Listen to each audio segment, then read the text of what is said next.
ขอให้เราร่วมใจกันอธิษฐานนะครับ 하나님 아버지 참으로 감사합니다. พระบิดาที่รักขอบคุณพระเจ้า 오늘 이 파타야 세계 기도 지도자들이 모여서 이 컨퍼런스를 시작하는데 วันนี้เราก็เริ่มจากค่ายฟื้นฟู WMG ในประเทศไทยครั้งที่หนึ่งแล้ว 하나님의 놀라운 은혜가 부어주기를 소망합니다. ก็คาดหวังว่าพระองค์ทรงประทานพระคุณอันยิ่งใหญ่ให้กับเรา 예수님 이름으로 อธิษฐานในพระนามพระเยซูคริสต์เจ้าอาเมน 아멘. 자, 오늘 우리 이사야 6장 1절부터 5절까지 하면 우리 김미숙 선교사님께서 한번 봉독해 주시겠습니다. ก็วันนี้นะคะเราก็จะใช้พระธรรมอิสยาห์นะคะบทที่6ข้อที่1ถึง5นะคะก็จะมีสุขจะอ่านแทนพี่น้องทุกท่านนะคะ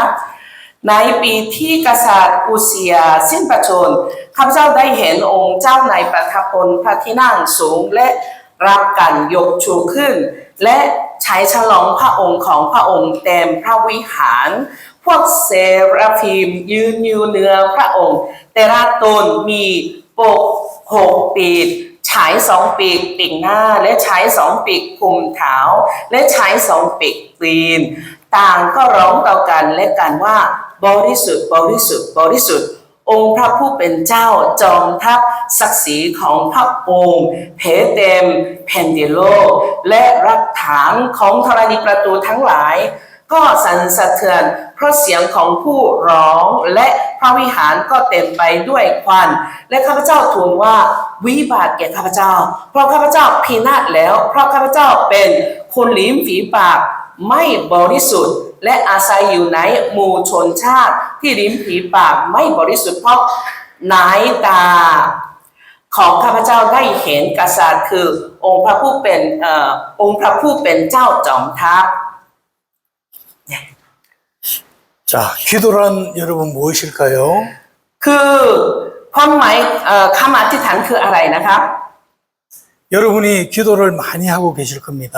ท่านทั้งหลายก็ค่อนข้างอธิษฐานสม่ำเสมอ 그러면 과연 여러분은 기도를 뭐라고 생각하십니까? ถ้าอย่างนั้นนะครับท่านทั้งหลายก็มันคิดความหมายคำอธิษฐานว่าอะไร 사실 저도 이 기도에 대한 정확한 의미를 깨달은 것은 제가 목회를 하고 한 20-30년이 지난 뒤에 오늘 제가 이 강의하는 것을 진정으로 깨달았습니다.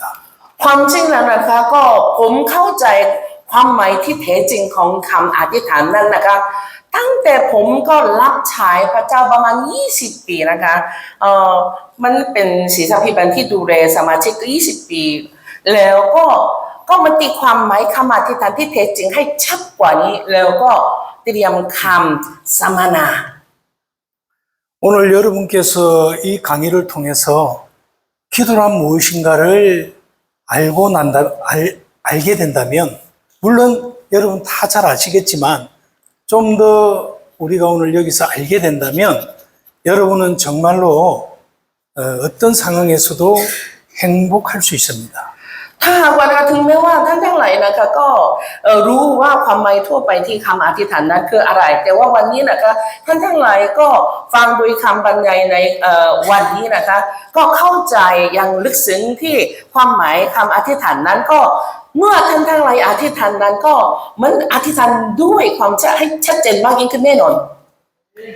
예, 저희 나라 국어 사전을 찾아보면 기도를 이렇게 말하고 있습니다. ประชานุกรมที่เกาหลีนั้นนะคะเราก็หาดูว่าความหมายที่คำอธิษฐานทั่วไปนั้น 인간이 자신의 바람이나 소원을 이루기 위해 ก็เพื่อมนุษยชาตินะคะก็มีความอยากจะสมหวังที่ความหวังของตนเอง 혹은 내면의 변화와 성숙을 위해 หรือว่าอยากจะเปลี่ยนจิตใจที่ภายในแล้วก็เจริญเติบโตภายในจิตใจ 신이나 절대자에게 마음을 모아 간절히 비는 행위를 의미합니다. แล้วก็วิงวอนอย่างจริงจังต่อพระเจ้าหรือผู้สูงสุดนะคะพระสูงสุด 그래서 이것을 말하는 것을 요약을 해보면 ถ้ามันสรุปย่อได้ว่า 일반 사람들은 기도를 통해서 알라딘의 요술 램프를 소망하는 겁니다. ก็บางคนนะคะมันคนที่ทั่วไปนั่นนะคะก็คำอธิษฐานนั้นก็มันเหมือนว่าเหมือนอลาดินนะคะก็เป็นยังไงคะคือตะเกียงวิเศษของอลาดินใช่ลูกที่มันตะเกียงอลาดินนั้นก็คือที่นั่นก็ยักษ์นั้นก็ให้สมหวังก็บางคนคิดว่าอยากจะสมหวังโดยคำอธิษฐาน 그러나 그리스도인의 기도는 알라딘의 요술 램프가 아닙니다. แต่ว่าคำอธิษฐานของคริสเตียนนั้นนะคะไม่เหมือนกับตะเกียงวิเศษของอลาดิน 알라딘의 요술 램프는 내가 문지르기만 하면 진이라는 거인이 나와 원하는 대로 이루어지는 기가 막힌 요술 램프입니다. ตะเกียงวิเศษของอลาดินนะคะเป็นที่มันเป็นอุปกรณ์ที่อาศจรรย์ที่ยอดเยี่ยมเมื่อเราก็ถูกลูกนะคะที่มันนั้นนะคะยักษ์จีนี่นั้นก็ออกมาทันทีแล้วก็ให้ที่คนที่ลูกนั้นก็ได้รับประทานอะไรก็ให้สมหวัง 이러한 이야기는 인간의 탐욕을 채우는 것에는 가장 명쾌하고 확실한 것입니다. แต่ว่าเรื่องเหล่านี้นั่นนะคะก็อยากจะมันความโลภมนุษย์อย่างไรอยากจะให้เติมที่มันมีความภูมิใจและพอใจให้กับมนุษย์ทั้งหลาย 그래서 사람들은 이러한 환타지에 열광합니다. ก็เลยก็มนุษย์ค่อนข้างก็มันชอบและฟีเวอร์ที่แฟนตาซีเพราะว่าได้รับสมหวังด้วยง่าย 그러나 그리스도인의 기도는 이러한 개념과는 정반대입니다. ๆแต่ว่านะคะคำอธิษฐานของคริสเตียนนั้นนะก็มันก็ตรงข้ามกับที่คำอธิษฐานทั่วไปทางโลก 그리스도인의 기도는 목적이 아닙니다. ก็คำอธิษฐานของคริสเตียนนั้นไม่ใช่เป็นเป้าหมาย 그리스도인의 기도는 하나님을 만나기 위한 수단입니다. แต่ว่าก็คำอธิษฐานของคริสเตียนนั้นกับวิธีที่จะพบกับพระเจ้า 하나님과의 교제와 하나님의 뜻을 더욱 분명하게 알기 위한 하나의 방편입니다. วิธีที่จะสามารถที่ทำกับพระเจ้าแล้วก็วิธีที่จะรู้จักน้ำพระทัยของพระเจ้ามากยิ่งขึ้น 자신의 욕망을 채우기 위한 수단이 아니라 ไม่ใช่หนทางที่จะตอบสนองความต้องการของตัวเอง 하나님의 뜻을 알고 받아들이기 위한 것입니다. เป็นการยอมรับและเข้าใจพระประสงค์ของพระเจ้า 그러나 무속 종교나 기독교를 제외한 모든 종교에서 행해지는 기도는 신을 통해서 자신의 소원을 이루려는 것입니다. อย่างไรก็ตามนะคะการอธิษฐานในลัทธิหมอผีหรือศาสนาอื่นๆนั้นนะคะนอกเหนือจากศาสนาคริสต์นะคะคือการที่ผู้คนต้องการให้ความปรารถนาของตนเองสำเร็จผ่านทางพระต่างๆนะคะ 그러므로 그리스도인의 기도와 일반 종교에서 행해지는 기도는 그 기초가 출발점이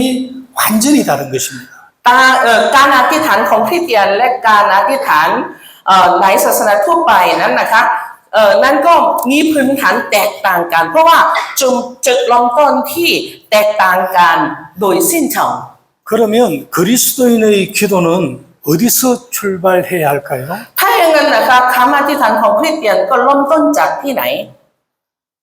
여러분 세상에 어떤 사람이라도 기도하지 않는 사람은 없습니다.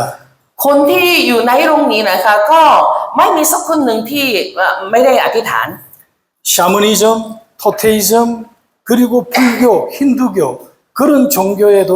엄청난 기도의 내용이 있습니다. ในลัทธิหมอผีนะคะลัทธิบูชาศาสตร์หรือแม้แต่ในศาสนาพุทธและ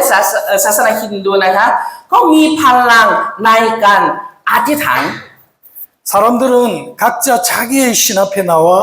자신의 소망을 기도합니다. ผู้คนต่างเข้ามาหามันพระของตนเองแล้วก็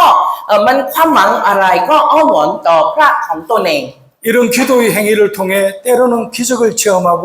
마음의 평안과 위로를 경험합니다. บางครั้งนะคะพวกเขาก็ได้สัมพันธ์กับการอัศจรรย์และปรารถนาเข่ง ความสุขนะคะความสงบสุขและความสุขสบายใจในจิตใจ 그러나 기독교의 기도는 이런 차원의 기도와는 완전히 다릅니다. แต่ว่านะคะการอธิษฐานของคริสเตียนนั้นนะคะมีความแตกต่างกันมาก 일반 종교나 일반 사람들의 기도는 내 마음의 소원과 내 마음의 욕망으로부터 뭔가 이루기 위해서 출발합니다. คำอธิษฐานทั่วไปที่คนทางโลกนั้นนะคะเริ่มต้นจากความโลภหรือความปรารถนาภายในจิตใจของตนเอง 그러나 그리스도인의 기도는 회개로부터 출발합니다. แต่ว่านะคะคำอธิษฐานของคริสเตียนนะคะเริ่มต้นจากการสารภาพบาป 하나님으로부터 거듭난 사람, ผู้ที่บังเกิดมาจากพระเจ้า 하나님을 만난 사람은 ผู้ที่พบพระเจ้านั้น 거룩하신 하나님을 배웠기 때문에 ผู้นั้นก็ได้พบกับพระเจ้าผู้เป็นบริสุทธิ์แล้ว 하나님을 만난 사람이 첫 번째 하는 행동은 มัน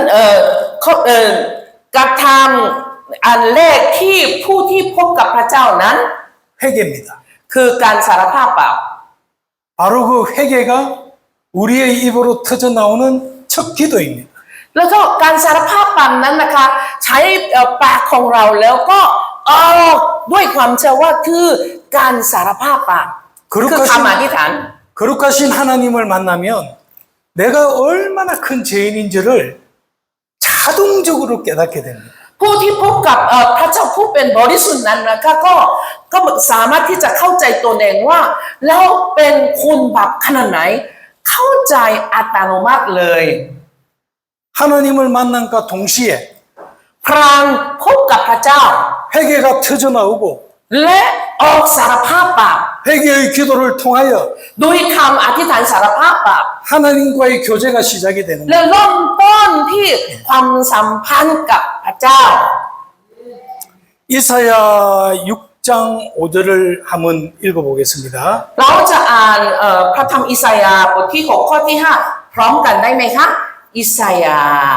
บทที่6ข้อที่5같이 찾아보자 됐어요. 예, 읽었습니다. 한번 읽어주세요. และอ่านพร้อมกันนะคะ1 2 3และข้าพเจ้าทูลว่าวิบัติแก่ข้าพเจ้า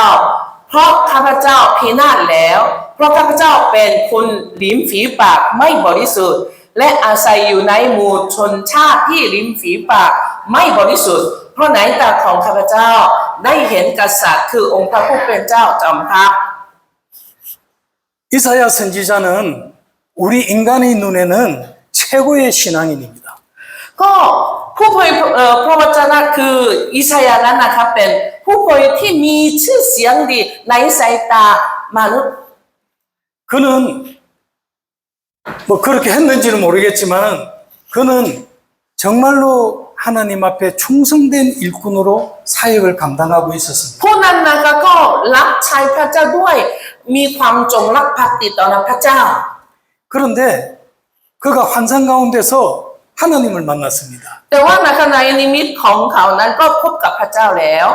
그러자 그때 그가 하는 첫 마디가 หลังจากพบกับพระเจ้านั้นก็ผู้นั้นก็ออกคำพูดแรกว่า 나는 망했다는 것입니다. เราก็วิบากแก่ข้าพเจ้าวิบาก 거룩하신 하나님을 만났으니 เราก็พบพระเจ้าแล้ว 나는 망했다는 것입니다. ข้าพเจ้าพินาศแล้ว 여러분 이것이 왜 이런 현상이 왜 일어나느냐면 너무나 과학적이고 너무나 자연스러운 현상입니다. อันนี้ทำไมเหตุการณ์เหล่านี้เกิดขึ้นเพราะว่าอันนี้เป็นที่วิทยาศาสตร์ที่มันทั้งวิทยาศาสตร์ที่อย่างที่ถูกต้องแล้วนะครับ 자, 우리 그 선교사님의 노트북 이 색깔이 뭡니까? 여기 보이는 색깔이? ก็อาจจะมีโน้ตบุ๊กมีสีอะไรคะเห็นสีอะไรคะ 블랙. 예, 블랙. 이 탁자의 색깔이 โต๊ะ 뭡니까? สีโต๊ะนั้นก็สีอะไรคะสี 예. น้ำตาลน้ำสี 이것에 비해서 이것이 색깔이 좀 더 맑고 하얀색에 가깝죠. ถ้าเราก็เปรียบเทียบสองสีนี้นั่นนะคะสีนี้ก็เป็นสีสดใสกว่าใช่ไหมครับ 그래서 우리 인간의 보편적인 죄의 색깔은 이 검정색입니다. ก็ความบาปของมนุษย์ทั้งหลายนั่นนะถ้าเปรียบเทียบสีนั้นก็เป็นสีดำแบบนี้ 많이 주님의 일을 하고 주님의 사역을 성공적으로 감당한 이사야의 색깔은 이 색입니다. ก็ผู้เป็นพระวจนะอิสยาห์รับใช้พระเจ้าด้วยเต็มที่แล้วก็สนิทสนมกับพระเจ้านั้นถ้าเราเปรียบเทียบสีนั้นก็เหมือนสีแบบนี้นะคะสีสดใส 그래서 이사야는 본이든 타이든 자기는 이 검은색 사람들보다는 하얗다고 생각했습니다. ก็เพราะฉะนั้นนะคะก็อิสยาห์นะคะคิดกับตัวเองว่าโอ้เราก็อาจจะมันดีกว่าที่คนทั่วไปเรานั้นก็มันสดใสกว่าไม่เคยทำบาปมากกว่านั้น 그런데 하나님이 나타나셨어요. แต่ว่าพระเจ้าปรากฏ 하나님은 이 색입니다. แต่ว่าพระเจ้าเป็นคืออะไรคะสีขาวบริสุทธิ์ 이사야가 하얗다고 생각했는데 อิสยาห์คิดว่า 하나님을 만나고 나니까 뭐라고 했습니까? 나는 까맣다. ก็อิสยาห์นะคะก็คิดตัวเองว่าเราเป็นก็มันสีสดใสบริสุทธิ์แต่ว่าช่วงเวลาที่พบกับพระเจ้าโอ้สีของเรานั้นก็ดำอีหลีดำปีปี 나는 정말 큰 죄인이구나. เราเป็นคนแบบมากมายคนสมเพช 여기서 터져 나오는 것이 자연스러운 회개입니다. ช่วงเวลาพบกับพระเจ้านั้นนะคะก็มันสารภาพแบบเป็นธรรมชาติ 이것이 우리 기도의 출발입니다. นี่คือการเริ่มต้นคำอธิษฐานของเรา 그래서 우리 그리스도인의 기도의 기초는 회개로부터 출발하는 것입니다. หลักฐานของการคำอธิษฐานของคริสเตียนนั้นนะคะการเริ่มต้นจากการสารภาพบาป 할렐루야. ฮาเลลูยา 그래서 우리가 기도를 하면 ถ้าเพราะฉะนั้นนะคะเมื่อเราว่าอธิษฐานนั้น 주여 เจอกัน 이렇게 하는 이유가 그게 있습니다. ก็เหตุผลที่เรียกพระเจ้าคือนั้นก็นี่แหละมีนี่แหละ 만약에 이것이 없다면 우리가 기도할 때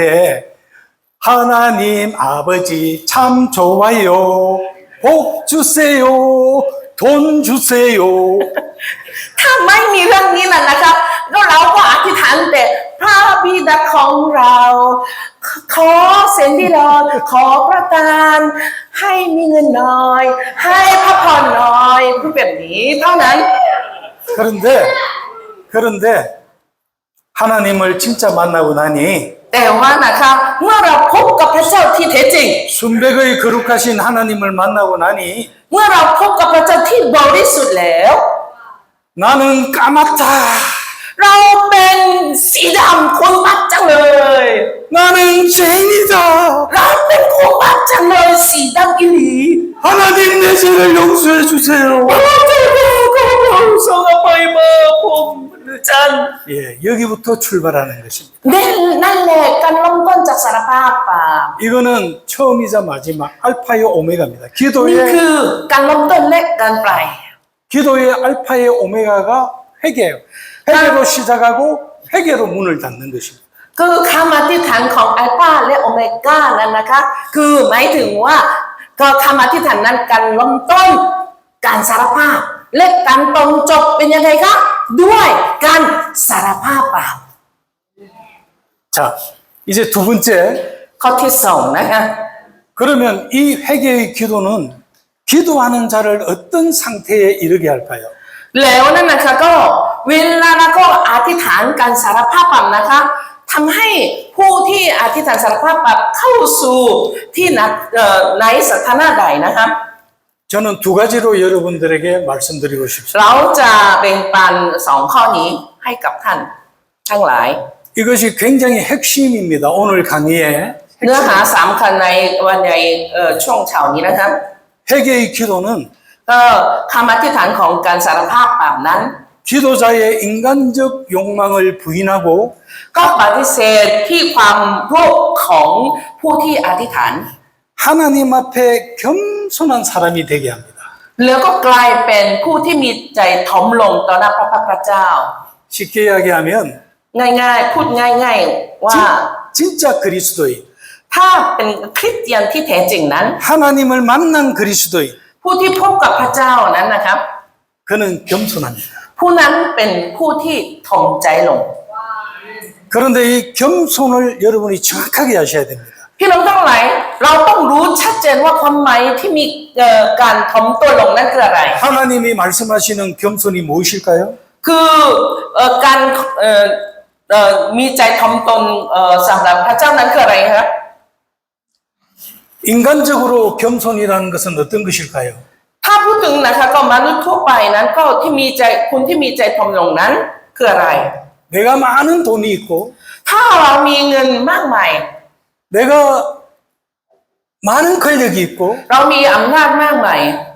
내가 여기 김일호 목사처럼 잘생겼다 할지라도 ถึงแม้ว่าเราเหมือนคุณหล่อเหมือนอาจารย์กิโร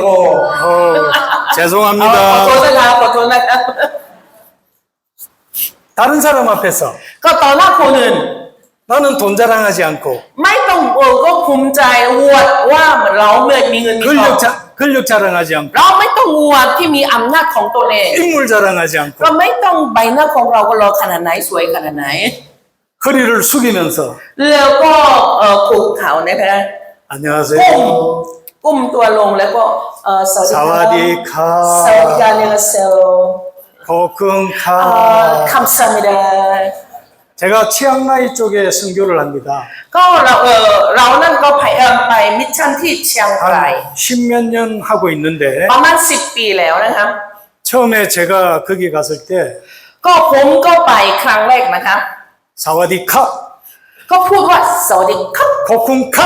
ขอบคุณครับ 이러니까 저희 선교사님이 แล้วก็มิชชันนารีของเราที่ 그렇게 하면 สารจน 안 돼요. ถ้าพูดอย่างนี้ไม่ได้หรอกครับ 그렇게 하면 싸우자는 거라고. แล้วเสียงแบบนี้สัญญาณแบบนี้นั้นก็ต่อสู้กัน 사와디카 ต้องอ่อนน้อมสุภาพว่า ขอบคุณ สวัสดีครับ ค่ะ ขอบคุณค่ะ 이렇게 해야 돼. คำสั่งไม่ได้พูดเป็น 자, นี่แหละ 우리가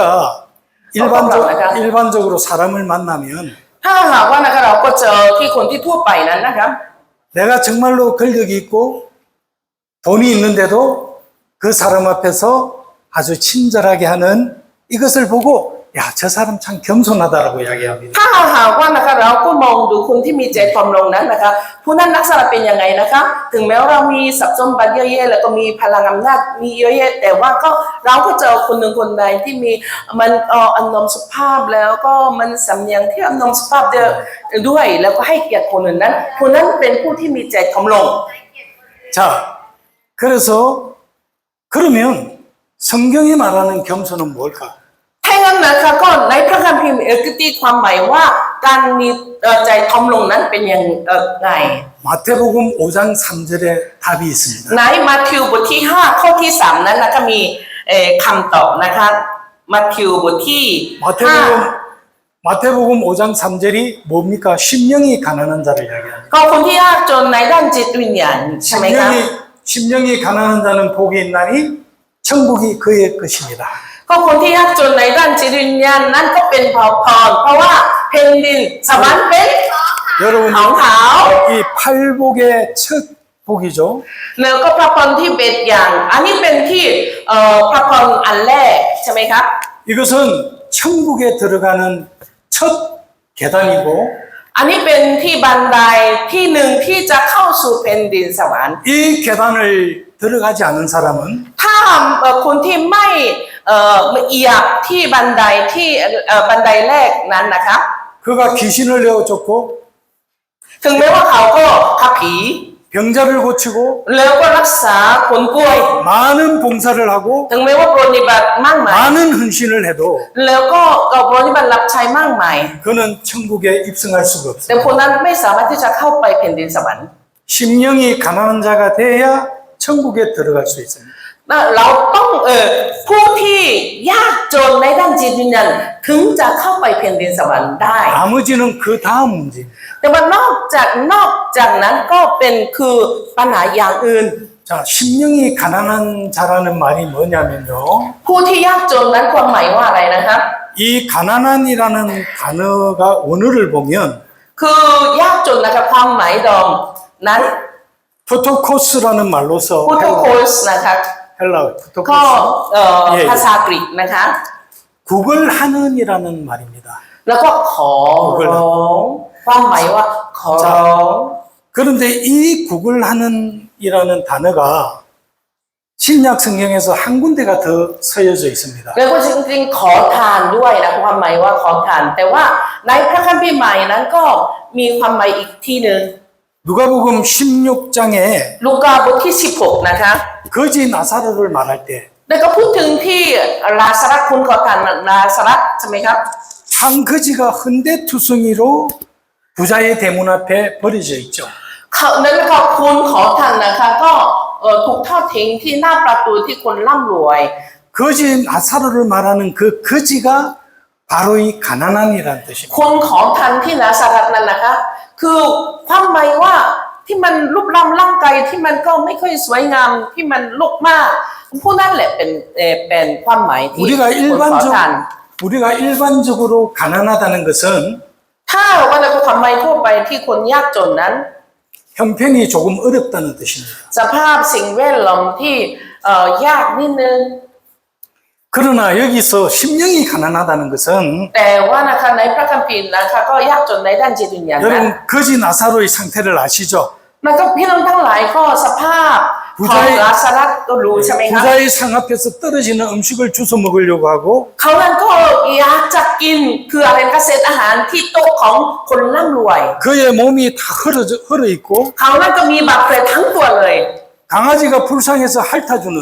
แล้วก็จนกระทั่งนะคะหมานะคะเลียที่มีบาดแผลของเขา 인간으로서는 가장 밑바닥입니다. นั่นก็สำหรับมนุษย์นะคะเขาเป็นคนที่ต่ำต้อยมากที่สุด 이 상태가 심령이 가난하다는 것입니다. สถานะของเขาเป็นที่ในด้านจิตวิญญาณคือสื่อยากจนนะคะยากจนในด้านจิตวิญญาณ 우리의 심령이 하나님 앞에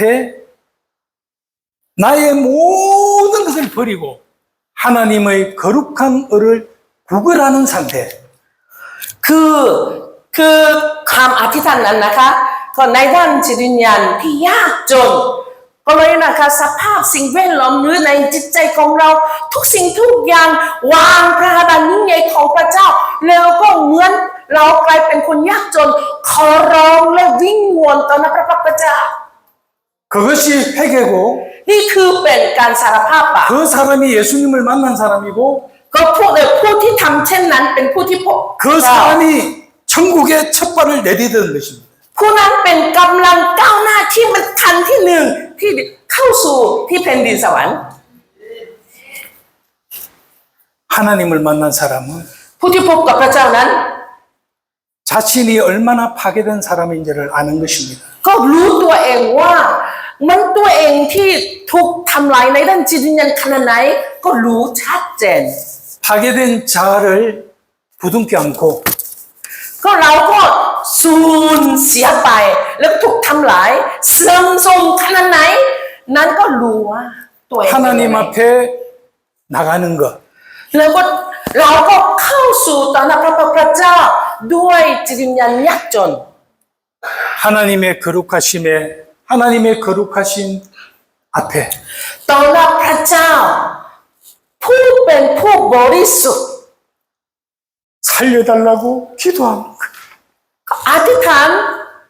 ด้วยความอ้อนวอนว่าพระเจ้าข้าขอช่วยเราด้วย 이런 상태를 여러분 경험해 보셨죠? ท่านทั้งหลายมีความประสบการณ์ในสถานะแบบนี้ไหมครับ 예수님의 종으로 산다는 것. การดำเนินชีวิตเป็นผู้รับใช้ของพระเจ้า 예수님의 일꾼으로 산다는 것. การดำเนินชีวิตเป็นทาสของพระเจ้านั้น 그것은 자기를 내려놓고 นั้นการยอมลงชีวิตของเรา 주님 앞에 나가는 것입니다. แล้วก็ก้าวหน้าต่อหน้าพระพักตร์พระเจ้า 이러한 상태의 사람이 ผู้ที่มีสถานะแบบนั้น 자신의 욕심을 위해서 무엇을 구하겠습니까? ก็เวลาอธิษฐานนั้นก็เขาจะสั่งอธิษฐาน พื่อที่จะความโลภของตัวเองไหมคะ 티슈 ขอ 하나만. ทิชชู่ได้ไหมคะ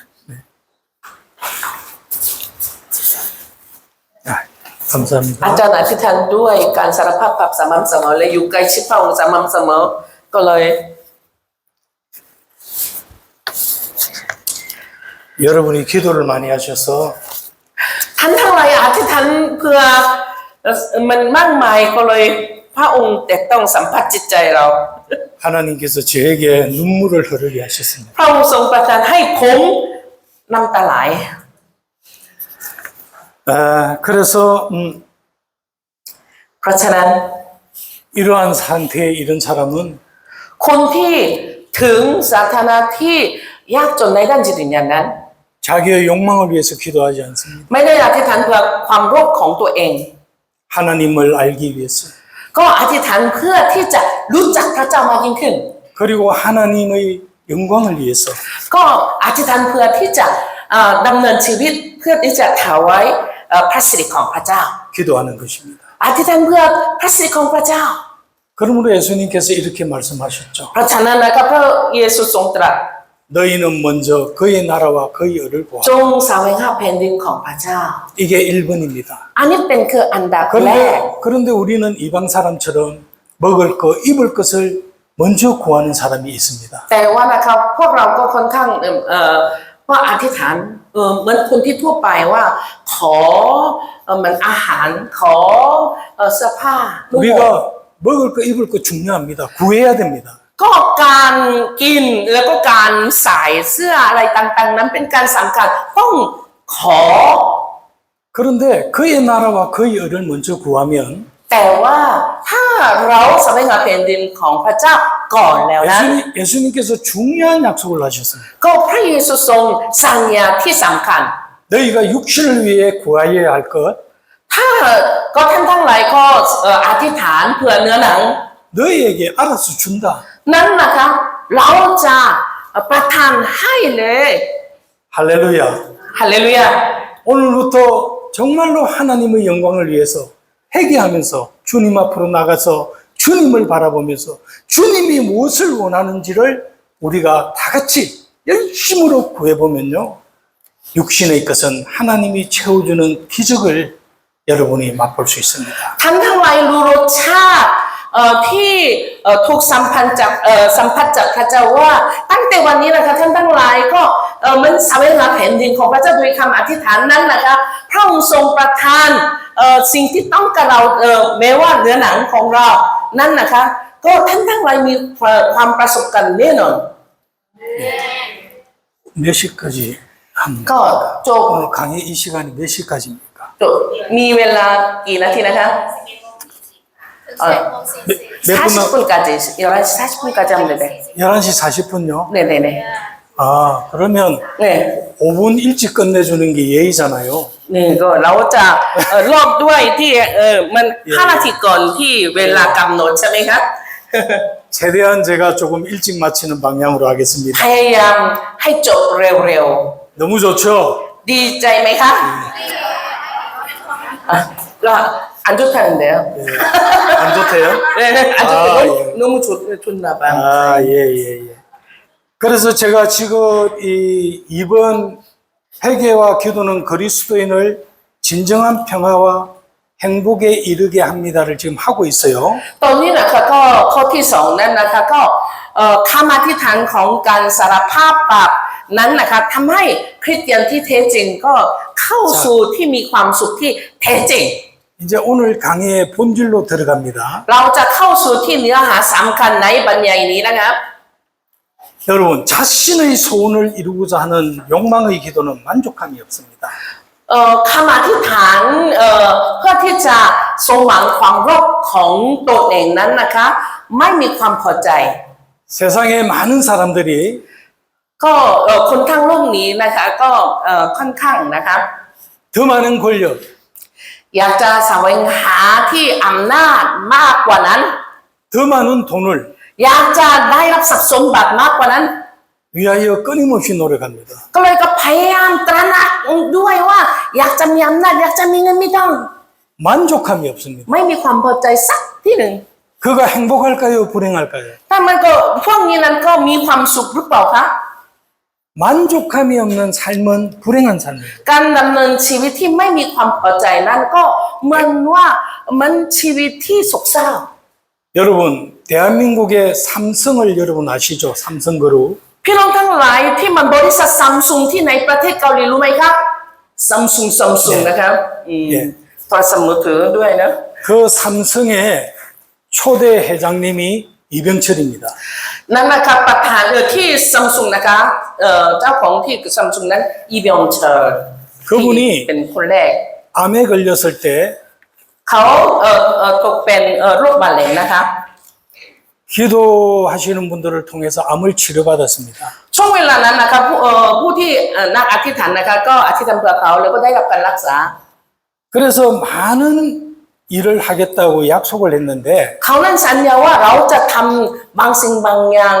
คือ 그 약속을 지키지 못한 것 เขา 같습니다. ไม่ค่อยรักษาสัญญา 그래서 그분이 이제 돌아가시기 전에 ก่อนที่จะเขาก็สิ้นชีวิตนะครับ 한국의 유명한 목사님이 신방을 하게 됐습니다. แล้วก็ศาสนาจารย์ที่ในประเทศเกาหลีนั้นที่มีชื่อเสียงนะก็เยี่ยมเยียนเขา 그래서 들어가자마자 ก็เข้าที่นั่น 회장님 ก็ประธาน 평안하시지요? ก็สบายดีไหมครับ 그래서 그분이 대뜸 이렇게 대답을 하는 แล้ว 것이죠. เขาตอบสนองทันทีว่า 평안이라뇨? มีความสุขที่ไหน 저는 한평생 평안해 본 적이 없어요. ทั้งชีวิตของผมไม่เคยมีสักครั้งเดียวที่มีความสุขนะครับ 대한민국 최고의 부자, เขาเป็นคนที่ร่ำรวยที่สุดในประเทศเกาหลีพูดอย่างนี้ 세계적인 부자. นั่นก็เขาก็ลำดับทั่วโลกเลยนะคะเป็นร่ำรวย 그는 ผู้นั้นล่ะ 행복하지 않았어요. ชีวิตของเขาไม่มีความสุขเลย 왜냐하면 เพราะว่า 자신의 욕망을 채우려고 했기 때문에 เขาก็แสวงหาความโลภของตัวเองแล้วก็ตระหนักทำงานหนัก 인간의 욕망은 ความโลภของมนุษย์ทั้งหลายนั้น 절대 채워지지 않습니다. นั่นเติมเต็มครบบริบูรณ์บ่มีเลย 여러분 경험해 보셨죠? ท่านทั้งหลายมีความประสบการณ์ใช่ไหมคะ 쉽게 이야기해 보겠습니다. พูดง่ายๆนะครับ 여러분 부부간에 เราก็เหมือนอยู่ 남편은 สามีภรรยา 남편은 아내에 대한 만족을 추구합니다. ก็สามีนั้นนะคะแสวงหาว่าโอ้ความพอใจต่อภรรยาของผมของตัวเอง 아내는 남편의 만족을 위해서 추구합니다. อยากจะส่วนภรรยานั้นนะคะโอ้ความพอใจของสามีอะไรโอ้แสวงหา 그래 좀 별로 마음에 안 들어도 แต่บางที่นั่นนะคะโอ้ยไม่พอใจกับคู่พักผ่อนของเรา 어찌 잘 되겠지? เป็นไปได้ดีแน่ยอมอดทน 그래서 결혼해서 한 2, 3년은 재미있게 삽니다. แต่งงานแล้วประมาณ2 ปี 3 ปีก็ใช้ชีวิตด้วยมีความสุขสนุกด้วย 그런데 이 사랑이라는 모약은 한 6개월만 지나면 슬슬 없어진대요. ความรักนั้นก็มายากลชนิดนึงหรือเปล่าทำไมก็หลังจากแต่งงานแล้วก็5 เดือน 6 เดือนก็หายไปนะ 그다음부터 싸우는 것입니다. หลังจากนั้นนะคะก็สงคราม 이 양반이 เป็นจังได 이 여자가 เป็นข้าเนี่ยเป็นจังไดนี่นะ 왜 그렇습니까? ทำไมแบบนี้ล่ะ 자기의 만족을 채우려고 하니까 그런 거예요. เพราะว่าอยากจะแสวงหาความพอใจของตัวเองความโลภของตัวเองอย่างไรให้คุณนั้นทำเพื่อเราแบบนั้น 만족이 없는 겁니다. ไม่มีความพอใจ 그럼 어떻게 해야 됩니까? ถ้างั้นทำอย่างไรดี 성경에는 ในพระคัมภีร์บอกว่า 돕는 배필이가라고 했잖아요. เราก็บอกว่าเราเป็นคู่พระพร 돕는 배필은 คู่พระพรนั้น 상대방의 그림자를 가리워주는 겁니다. เราต้องอะไรปกปิดความเหงาของคู่พระพรของเรา 내 아내의 문제, ปัญหาของภรรยาของเรา 내 남편의 문제를 ปัญหาของสามีของเรา 가리워주고 ต้องปกปิดให้ 사랑해주고 แล้วก็แสดงความรัก 도와주는 ช่วยเหลือ 그것이 하나님이 원하는 부부입니다. นี่คือเป็นคู่พระพรคือ คู่ที่พักผ่อนซึ่งมาจากพระเจ้า 거기에 만족이 있습니다. ถ้าเราทำเช่นนั้นนะคะมีความพอใจเกิดขึ้น 아이고 저 양반 저거 마음에 진짜 안 드네. นี่ในสามีของเราอะไรของเราก็ไม่มีความพอใจตัวเอง 근데 하나님의 말씀을 듣고 แต่ว่าเราก็พยายามฟังเสียงของพระเจ้า 내가 저분을 도와줘야지. แล้วก็เริ่มตัดสินใจ 내가 ที่ 저분의 ว่าอยาก 동반자 จะช่วย 기뻐. เขาเราอยากจะกลายเป็นคู่พักผ่อนที่ดีเขา 그러다 보면 남편도 감동을 먹고 ถ้าเราทำเช่นนั้นนะคะสำหรับภรรยา 아내도 นั้น 감동을 먹고 สามีก็ร่วมประทับใจแล้วก็ภรรยาก็ร่วมประทับใจซึ่งกันและกัน รักนะ 이제 만족감이 생기는 거예요. หลังจากนั้นก็เริ่มมีความพอใจ 우리는 남을 돕고 ท่านทั้งหลายนะคะพวกเราก็ช่วยเหลือคนอื่น 남을 위해 헌신하고 เราก็มันถวายตัวเพื่อจะคนอื่น 원수를 사랑하는 데서 แล้วก็เรารักศัตรูพยายามรักศัตรู 내 영혼의 만족감이 주어집니다. นั้นนะคะก็เรามีความพอใจโดยการที่เรามีบาปเพื่อคนอื่นนะคะ 내가 모은 것을 얻으려고 내가 모은 것을 ม้วน 내가 กันโอเค 얻으려고 เราก็เพื่อที่จะได้บางสิ่งบางอย่าง 싸우고 เราก็ต่อสู้ 뺏고 อยากจะปล้นคน 발로 차고 แล้วตีคนอื่น 거기에 어디 만족감이 있습니까? ถ้าอย่างนั้นนะคะมีความพอใจที่นั่นไหมคะ 길을 가면서도 เมื่อเราก็เดินที่ถนน 저 사람이 나를 또 때릴까? อ้าวคุณก็ตีเราหรือเปล่า 누가 나를 공격할까? คุณก็ปล้นเราฉกเราหรือเปล่า 잠잘 때도 누가 칼을 들고 들어오지 않을까? เวลานอนก็คนที่ถือดาบแล้วก็อยากจะปล้นเราหรือเปล่า 그에게 금이 있고 은이 있어도 ถึงแม้ว่าผู้นั้นมีเงินมีทอง 행복하겠습니까? นั่นผู้นั้นนะคะมีความสุขไหมคะมีแต่ความกลัวเป็นวัง 할렐루야. ฮาเลลูยา 우리의 영혼의 만족은 ความพอใจในได้ทั้งจิตวิญญาณของเรานั้นนะครับ 하나님을 만나고 เราต้องพบกับพระเจ้า 내가 죄인임을 깨닫고 เราต้องสำนึกผิดชอบว่าเราเป็นคนบาป 나의 욕심을 버리고 เราทอดทิ้งความโลภของเรา 하나님의 의를 이루기 위해서 나갈 때 เราก็ก้าวหน้าไปเพื่อที่จะแสวงหาความชอบธรรมของพระเจ้า 내가 겸손한 자가 되고 กลายเป็นก็พวกเรากลายเป็นคนที่มีใจทอมลง 다른 사람을 사랑하는 사람이 되고 เรากลายเป็นคนที่รักคนอื่น 봉사하는 사람이 되고 กลายเป็นคนที่ปรนนิบัติรับใช้คนอื่น 나눠주는 사람이 되고 แล้วกลายเป็นคนที่แบ่งให้กับคนอื่น 거기서 행복이 오는 것입니다. ถ้าทำเช่นนั้นนะคะเกิดความสุขที่แท้จริง 할렐루야. ฮาเลลูยา 여러분, 우리가 구약의 최고의 신앙 고백이 있습니다. ก็ท่านทั้งหลายนะคะเราก็มีสารภาพที่ไหนพระธรรมที่เดิมนะคะ 하박국서 3장 17절 19절 한번 읽어주시고 ฮาบากุกนะคะฮาบากุกนะคะบทที่3ข้อที่บทที่3ข้อที่10 하박국 3장 17절에서 18절 19절 3장 17절เดี๋ยวฮาบากุกนะคะขอเปิดให้ได้ไหมคะฮาบากุกค่ะค่ะอ่านพร้อมกันนะคะ ภูเขาทั้งหลายเห็นร้อนแล้วเห็นเรี่ยวไหม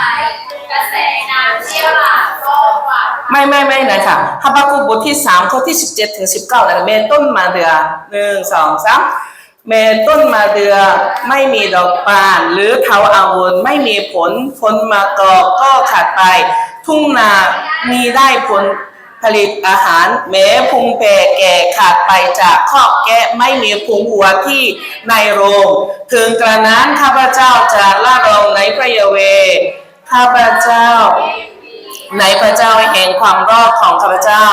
พระยาเวห์องค์เจ้าในทรงเป็นกำลังของข้าพเจ้าพระองค์ทรงทำให้เท้าของข้าพเจ้าเหมือนปีนกวางตัวเมียพระองค์ทรงทำให้ข้าพเจ้าเดินไปบนที่สูงทั้งหลายคือหัวหน้านักร้องประสานเสียงพร้อมกับร่างสาย 여러분 하박국 선지자는 ผู้เผยพระวจนะฮาบาคุกนะคะ 대단한 선지자입니다. นั่นเป็นผู้ที่มีชื่อเสียงดี 그래서 유다 왕국이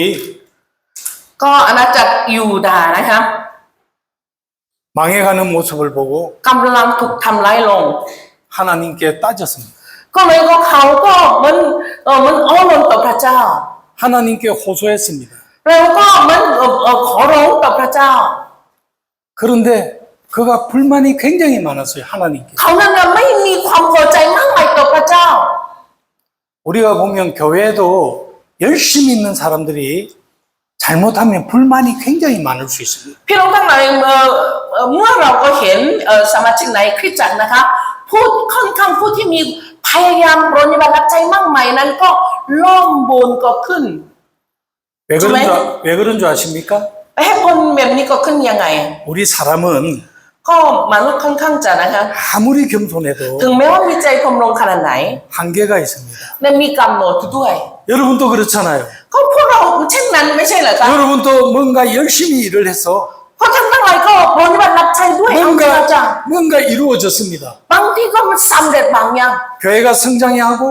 แล้วทำไมคริสตจักรจะต้องโต 기도하는 것이 응답을 잘 받고 แล้วเมื่อเราอธิษฐานแล้วก็ได้รับ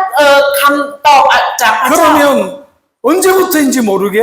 어깨에 힘이 들어가 있어요. ถ้าอย่างนั้นนะคะไม่รู้ว่าเวลานี้นะคะ หลายคนเราก็มี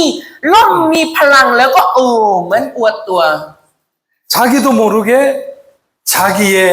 어려움에 취해 있습니다. เราไม่รู้สึกตัวแต่ว่าเราดูเหมือนว่าเราเป็นคนชอบธรรมเรามีความพอใจตัวเอง 조심하시기 바랍니다. ระมัดระวังนะคะ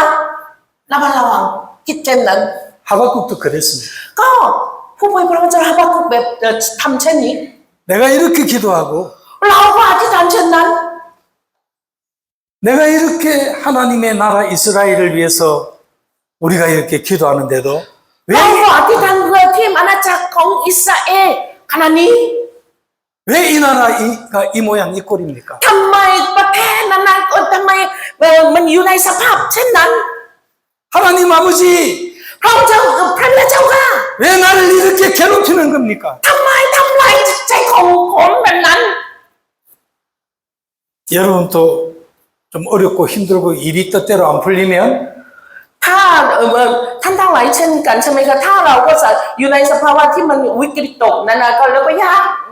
มีสภาพยากนั้น 기도하시면서 เมื่อเราอธิษฐาน 하나님 왜 그래요? พระเจ้าก็ทำไมนั่นเลย 왜 나를 이리 못살게 굴어요? ทำไมจิตใจเราอย่างนี้ 여러분은 믿음이 좋아서 안 그런지 모르지만 ไม่รู้ว่าตั้งอะไรมีความเชื่อเข้มแข็งขนาดนี้ก็เลยไม่เคยทำเช่นนั้นหรือเปล่าไม่แน่ 우리 한국에는 그런 분들이 많아요. แต่มาที่ประเทศเกาหลีนะคะมีค่อนข้างไหนคะมีแบบนั้นเยอะ 첫째는 기도할 때 주시옵소서, 주시옵소서, 주시옵소서. มีคนเล่นนั้นนะคะบอกว่าเวลาที่ท่านนะคะขอหน่อยขอหน่อยขอหน่อยขอมากดี 안 주시니까 그 다음에는 왜 이러세요? 왜 이러세요? 왜 이러세요? หลังจากนะคะไม่ได้รับคำตอบก็เลยบอกทักเช่นนี้ด้วยค่ะทำไมไม่ได้แบบนั้น 이것은 우리 모두가 갖고 있는 똑같은 문제입니다. นี่คือปัญหาของพวกเราทุกคน 그 사람들이 나빠서가 아니라 ไม่ใช่พวกเขานั้นก็เป็นคนไม่ดีไม่ใช่ 우리 인간의 본성이 그렇습니다. อันนี้เป็นลักษณะของมนุษย์แบบนั้นแหละเป็นคนบาป 그런데 그 하박국이 แต่ว่านะคะก็เป็นฮาบักกุกนั้นนะคะ 그러다가 하나님을 만났습니다. แล้วก็เวลาที่มาอารมณ์แบบนั้นแล้วก็พบกับพระเจ้าแล้ว 하나님의 뜻을 깨달았습니다. แล้วก็เขาเข้าใจนามพระทัยของพระเจ้า 그리고 그는 구약의 최고의 신앙 고백을 고백하게 됩니다. หลังจากนั้นนะคะเขาก็สารภาพที่ในพระคัมภีร์เดิมที่ยอดเยี่ยม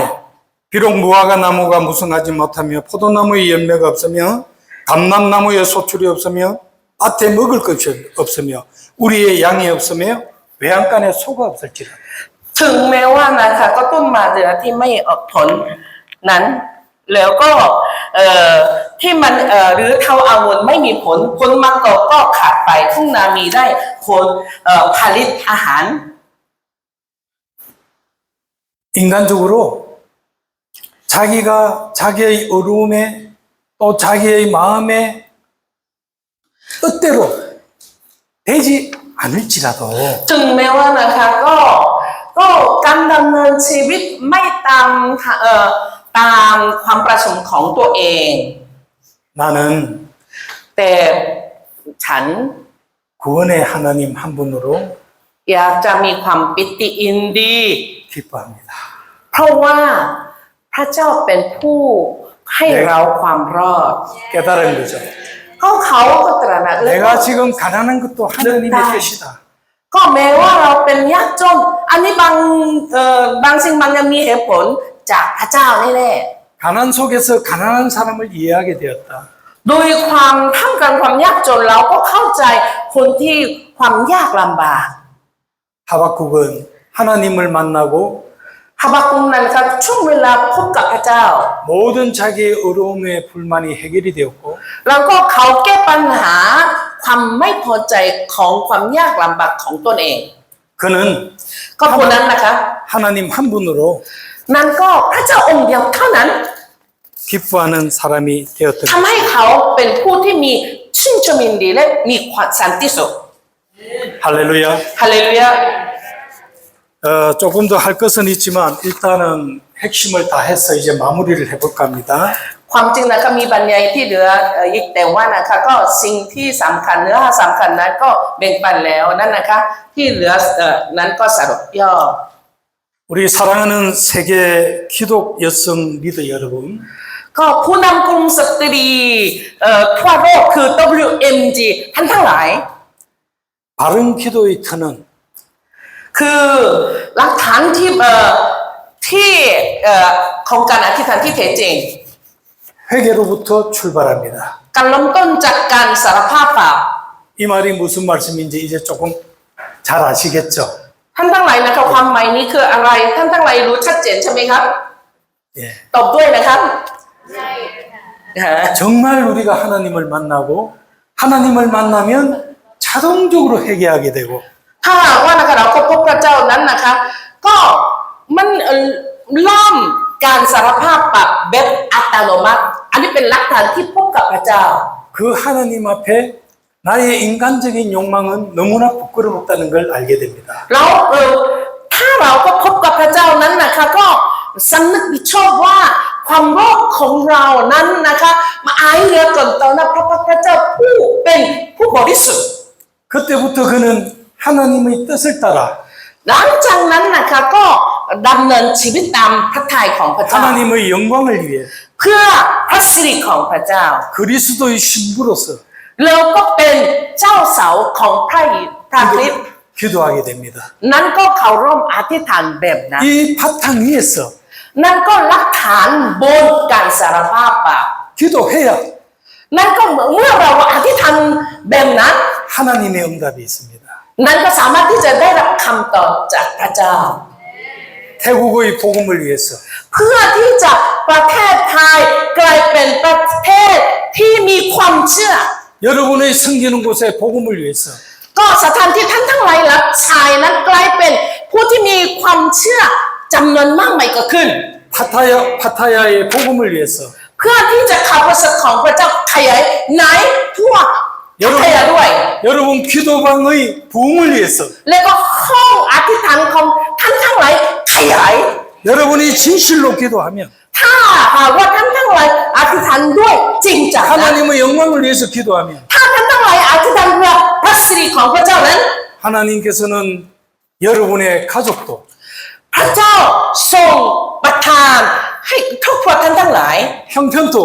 แล้วก็สภาพของครอบครัวของท่านทั้งหลาย 물질도 แล้วก็ทรัพย์สมบัติของท่านทั้งหลาย 하나님께서 นั้นพระเจ้าเป็น 채워주십니다. ผู้เติมเต็มที่บริบูรณ์ให้กับท่านทั้งหลาย 할렐루야. ฮาเลลูยา 우리는 하나님 한 분으로 만족해야 합니다. เราต้องพอใจกับพระเจ้าองค์เดียวเท่านั้น 하나님 한 분. พระเจ้าองค์เดียวเท่านั้น 행복해야 합니다. นั่นก็เราต้องมีความสุขเพราะว่าพ พระเจ้าองค์เดียวเท่านั้นทำให้เรามีความสุขที่แท้จริง 어떠한 고난 속에서도 แม้ว่าเราเจอความยากลำบากอะไร 하나님 한 분으로 행복해야 합니다. เราต้องมีความสุขกับพระเจ้าองค์เดียวเท่านั้น 마지막으로 제가 아주 좋아하는 우리 한국의 가곡이 있습니다. สุดท้ายนี้นะคะก็ผมชอบร้องเพลงที่เกาหลี 10월에 어느 멋진 날에 ว่า 10월에 วันที่สวยงามในเดือนตุลา 제가 부르고 싶지만 부르면 여러분이 시험이 될까봐 거기에 있는 좋은 말만 하나 소개시켜드리겠습니다. ถ้าผมร้องเพลงนั้นนะคะท่านทั้งหลายอาจจะมันก็ลำบากใจก็เลยก็ผมอยากจะใช้เนื้อเพลง เท่านั้น 거기 보면 가사가 이런 가사가 เนื้อ 있습니다. เพลงนี้นะคะคิด 널 만난 세상 더는 소원 없어. เราก็พบกับเธอแล้วก็ไม่มีความหวังอะไรอีกต่อไป 바램은 제가 될 테니까. ความหวังของเรากลายเป็นขี้เถ้า 살아가는 이유, เหตุผลที่รักเธอ 꿈을 꾸는 이유. มันคาดหวังเหตุผลคาดหวัง 모두가 너라는 걸 นั้นเพื่อเธอเอา 내가 있는 세상 살아가는 동안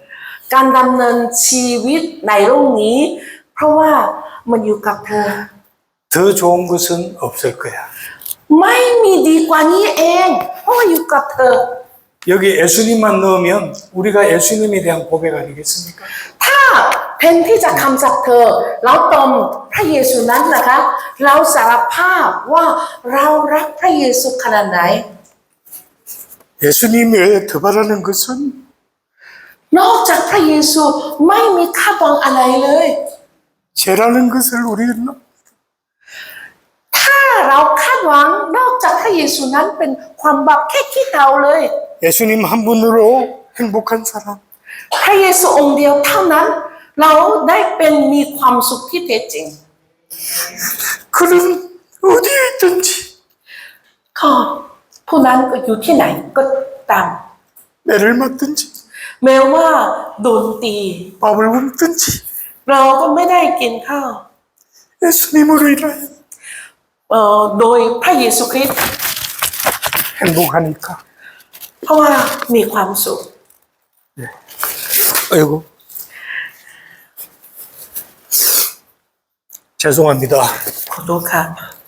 제가 원래 눈물이 좀 많습니다. ผมเป็นก็เหมือนคนที่มีน้ำตาค่อนข้างเยอะ 요새 많이 억제를 해서 설교 시간에 잘 안 울려고 하는데 พยายามควบคุมในปัจจุบันนี้แล้วก็ช่วงเวลาแบ่งปันเทศนาพยายามอดร้องไห้ 오늘 하나님께서 이곳을 วันนี้นะครับพระเจ้าแต่ต้องที่นี่ 너무나 사랑하셔서 แล้วก็รักที่นี่มากมาย 저같이 부족하고 แม้ว่าผมเป็นผู้อ่อนแอ 저같이 간박한 사람에게 แต่ผมเป็นผู้ที่ใจแข็งกระด้าง 눈물을 แต่ 흘리면서 ทำให้มันน้ำตาไหลออก 제가 눈물을 흘린 게 중요한 게 아니라 การน้ำตาไหลของผมนั้นก็ไม่ใช่สำคัญ 하나님께서 그 마음을 주신 것이죠. แต่ว่าพระเจ้าทรงประทานหัวใจ 여러분이 แบบนั้น 정말로 기도를 많이 한 것이 느껴집니다. ก็มีผม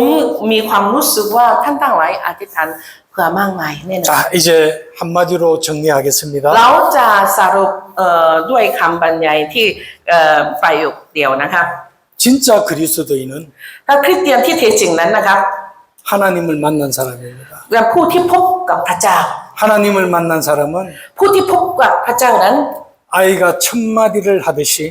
ก็เวลาอย่างที่เด็กทั้งหลายที่มันออกจากท้องแม่แล้วก็พูดคำเดียว 우리는 ก็พวกเรานั้นนะ 하나님 용서하세요. แล้วก็บอกว่าพระเจ้าก็ขอพระองค์ทรงอภัยบาป 이게 갓난아이가 엄마 처음 부르는 말입니다. เวลาเด็กทารกออกจากท้องแม่แล้วก็มันเริ่มพูดได้ว่ามาแม่ 그 기도의 터 위에 그 기도의 터 위에 서면 เราก็ยืนบนคำอธิษฐานนั้น 인간적인 욕심은 แต่ความโลภของมนุษย์ทั้งหลายนั้น 많이 사라집니다. นั้นก็ มันหายไปมาก 그리고 하나님이 보입니다. แล้วก็หลังจากนั้นก็เราสามารถที่จะพบกับพระเจ้า 하나님의 뜻을 알게 됩니다. แล้วก็เราสามารถที่จะเข้าใจนามพระทัยของพระเจ้า 그래서 하나님의 영광을 위한 기도를 하게 됩니다. แล้วนั้นนะคะสามารถที่จะอธิษฐานเพื่อพระสิริของพระเจ้า 그 기도는 우리를 행복하게 합니다. คำอธิษฐานนั้นทำให้เรามีความสุขที่แท้จริง 그 기도는 여러분의 사역지가 아무리 어려운 곳이랄지라도 คำอธิษฐานนั้นนะคะสถานที่ท่านทั้งหลายกำลังรับใช้ที่ยากลำบากขนาดไหน 여러분을 이길 수 있게 하며 ก็ทำให้ท่านทั้งหลายเอาชนะได้ 여러분을 견디게 하며 ทำให้ท่านทั้งหลายมีความอดทน 여러분이 복을 받을 것이며 แล้วทำให้ท่านทั้งหลายได้รับพระพรซึ่งมาจากพระเจ้า 여러분이 천국에 갈 것입니다. แล้วก็ท่านทั้งหลายไปสู่แผ่นดินสวรรค์ 할렐루야. ฮาเลลูยา 제가 강의하는 동안에 ก็ช่วงเวลาข้าพเจ้าผมบรรยายนะครับ 한 두 분이 ประมาณ2 คน 눈을 감았다 떴다 하시는 분이 계세요. แล้วก็ก็รับตาและลืมตารับตาและลืมตา 제가 시험이 조금 될 뻔했는데 ก็ผมก็กำลังน้อยใจนิดนึง 세 분이었으면 나갔을 텐데 แต่ว่าถ้า3 คนนั้นก็ผมไม่แบ่งปันแล้วก็ออกจากประตูแน่ 두 분이어서 참았습니다. เลยก็แค่2 คนก็เลยมีความอดทนได้นะคะ 다음 강의에도 두 분을 넘지 않기를 바랍니다. ก็หวังว่านะคะบรรยายทับไปนั้นก็ไม่ต้องมากกว่า2 คนนะครับ 고kun카 ขอบคุณครับคำสามิดา